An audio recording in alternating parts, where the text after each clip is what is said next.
Shalom, gente.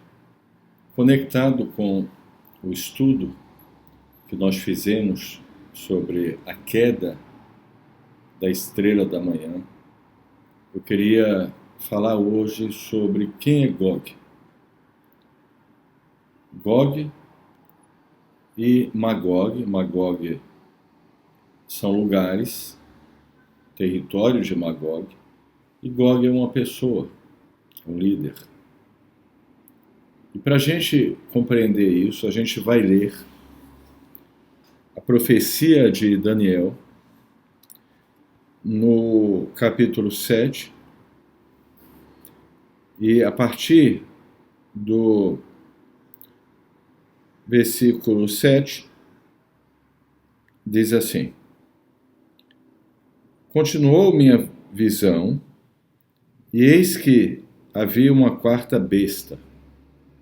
A gente sabe que essa quarta besta se refere ao Império de Edom, representado por Roma, no começo um império militar e depois um império religioso. Mas o mesmo império é retratado como a quarta besta, e nós vamos ver aqui as duas fases desse império. Continuou minha visão, e eis que havia uma quarta besta verdadeiramente impressionante, terrível e extremamente forte. Tinha grandes dentes de ferro, ela esquartejava, devorava e esmagava os restos com as patas. Era diferente das que a precederam e tinha 10 chifres. Aqui, nessa fase da profecia, é a primeira parte do Império de Edom.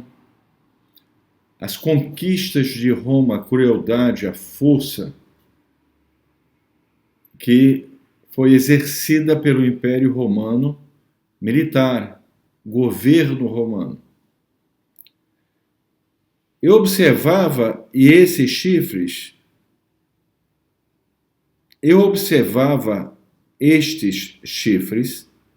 quando lhe cresceu mais um, de tamanho pequeno, ao mesmo tempo que 3 dos primeiros caíram, arrancados pela raiz. Este chifre ostentava olhos como os de um homem, e tinha uma boca que pronunciava palavras elevadas. A gente já estudou sobre isso. No capítulo 11, se refere ao imperador Constantino e ao concílio de Niceia, quando se estabelece o governo de Edom religioso, com palavras, trazendo palavras estranhas com relação ao Criador e com relação à palavra do Criador, que é a palavra que está na Torá, onde se estabelece ali os princípios da palavra do Criador. E a gente viu no capítulo 11 como esse imperador romano, Constantino, ele estabelece um sistema religioso que é contrário aos princípios encontrados nesses 5 livros, que é conhecido como a Torá, que traz os princípios estabelecidos pelo próprio Criador, por Deus, no Monte Sinai, através de Moisés, de Moshe, que foi dado ao povo judeu. Então, esse chifre pequeno parece pequeno comparado com todo o Império Romano, muda a maneira como ele vai agir com palavras, ele vai agir com um poder religioso para influenciar as nações, ele vai estabelecer um império baseado em conceitos religiosos, né? E ele continua.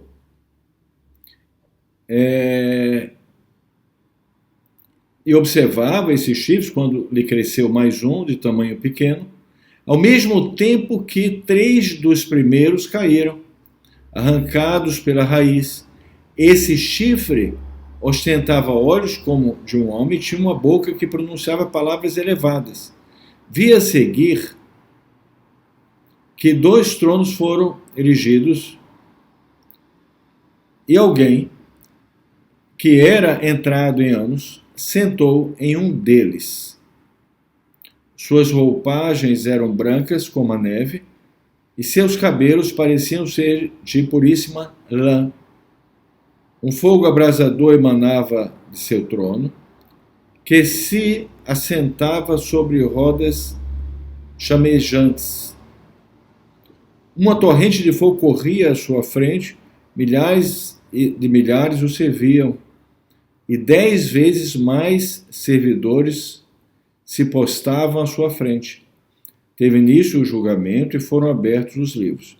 Meus olhos não se afastavam, presos que estavam pela palavra grandiloquentes que emanavam da boca do chifre, ou seja, esse é o último governante do Império de Edom, que começou com o Império de Roma físico e passou depois do Concílio de Niceia para o Império religioso.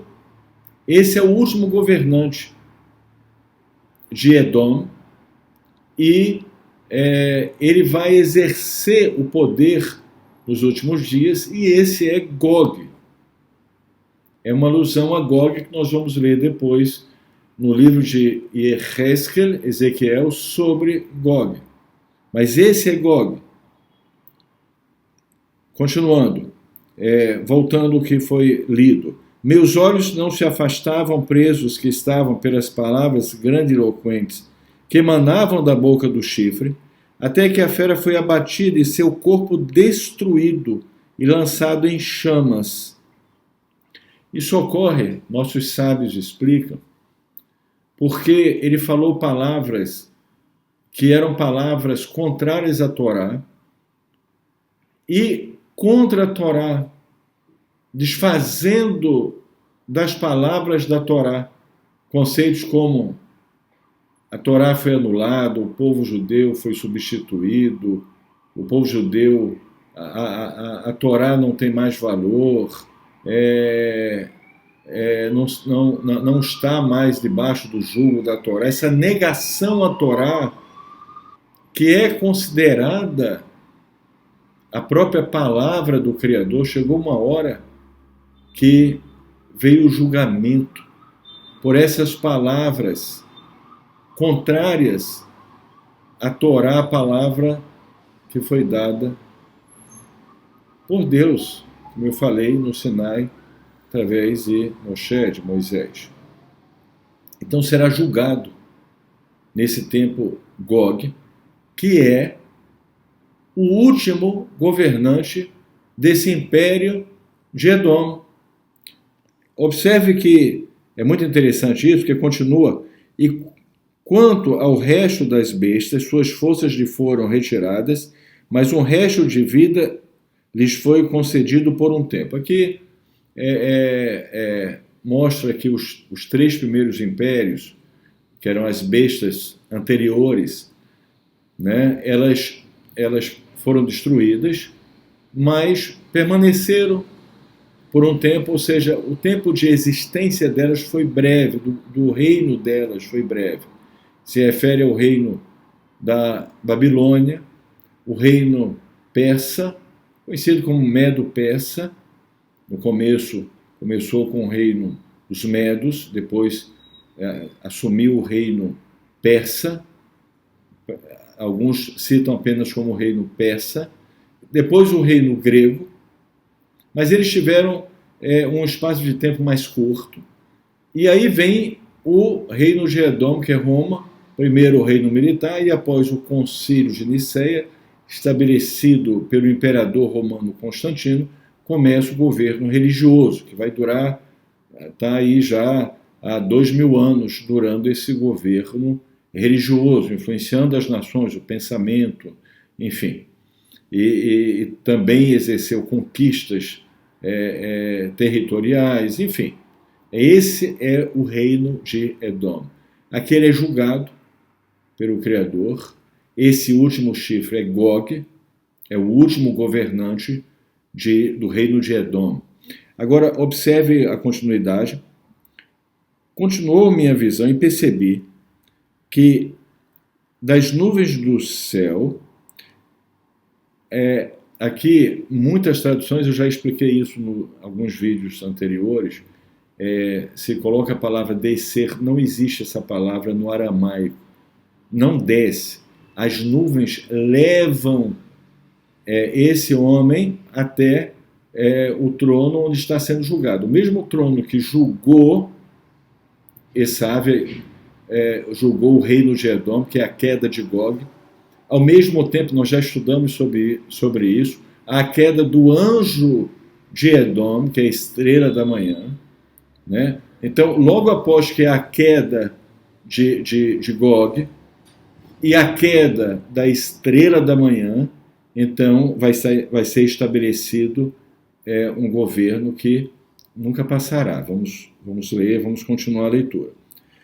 Continuou minha visão e percebi que das nuvens do céu, na verdade, com as nuvens dos céus, assim está no aramaico, alguém semelhante a um homem, se referindo aqui ao verdadeiro Mashiach, que não veio ainda, e aí é falado como homem porque os reinos anteriores são relatados como bestas, e aqui ele é relatado como um homem.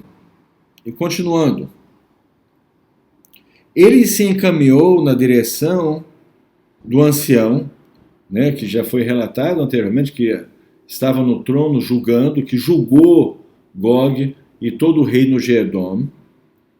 Então, se encaminhou em direção ao ancião, né, como a gente viu aqui, se referindo ao Altíssimo, né, a descrição que foi dada, as suas roupagens eram brancas como a neve, seus cabelos pareciam ser de puríssima lã, um fogo abrasador emanava do seu trono, enfim. Continuando, ele se encaminhou na direção do ancião e foi levado à sua presença. Alguns nossos sábios dizem que Eliyahu Hanavi leva ele à presença do ancião, né? Foram-lhe concedidos autoridade, glória e realeza, para que todos os povos e nações de todas as línguas o servissem. Sua autoridade será perene, jamais desaparecerá, bem como o seu reino, que jamais será destruído. Esse é o reino, será estabelecido pelo Criador, dando autoridade para o verdadeiro Mashiach, Messias. É o reino de Israel que jamais passará. Muito bem. As nuvens eu já expliquei em outro vídeo, mas cabe a gente falar aqui, se refere às mitzvot praticadas pelo povo judeu em todas as gerações e praticadas especialmente pelo Messias, pelo Mashiach. E essas nuvens de mitzvot, que é a vontade do Criador, os mandamentos, os preceitos, a Torá, é que dá a ele o mérito de receber o governo. Logo após que Gog, que é o último governante de Esav, de Edom, do reino de Edom, ele então cai juntamente com a estrela da manhã, que é o anjo de Edom, é o ministro espiritual de Edom. Muito bem. A gente entende aqui agora uma relação direta entre a estrela da manhã, Edom e Gog. Na próxima aula nós vamos falar quem é Gog, qual é a origem de Gog, em que lugar do mundo vai surgir Gog. A gente sabe que a origem dele é, obviamente, do governo do Império de Edom. Mas nós vamos entender de que lugar do mundo vai surgir Gog.